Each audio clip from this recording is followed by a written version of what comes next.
আসসালামু আলাইকুম কাকা। ওয়ালাইকুম সালাম। খবর কিছু শুনছেন? কি খবর? ওই যে আমার হৌরে আমারে ইচ্ছা মতন কোপান কোপাইছে। একটা কোপে 1 ইঞ্চি পর্যন্ত গাইতে গেছে আমার শরীরে। কই তোর কোপ কই? কোন জায়গায় কোপাইছে বেটা? হ্যাঁ কি দেখবেন আমার শরীর কালা না?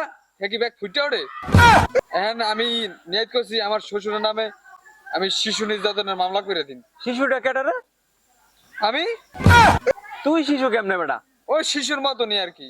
আমার শ্বশুরে আমি কি কইম, আমার শ্বশুরে আমি জেলের ভাত খাওয়াই ছাড়ুম এবার। আপনি খালি আমার লগে থাকবেন। আম্মের মায়াটা কি আমি চাইলে আম্মে আমার দিতেন না? অবশ্যই দিতেন। আমি অগরে 14 গোষ্ঠীর জেলের ভাত খাওয়ায়া আমি খালি আমার লগে থাকবেন। আর মায়া বিদায় করে দিয়া এসে আমি লাগলে আমের মায়া বিয়ে করুন, কোনো সমস্যা নাই। আবার একটা জিনিস আমি বোঝেন, আমি যদি আমের দ্বারা কইতাম আপনার মায়াটা আমার দেন, আমি দিতেন না? অবশ্যই দিতেন। চাচা একটাই কথা, আমি অগরে মামলা করুম, ডেন্ডার বাড়ি খাওয়াইম, অগর 14 গোষ্ঠীর আমি হিং মাছ ট্যাংরা মাছ আল খাওয়াইয়া তারপর সারুম। তাসে আমি আমার লগে থাকবেন, আমি তাসে লাগলে আপনার মায়ের আমি বিয়ে করুম। এ হালার ফালা তোর দ্বারা কি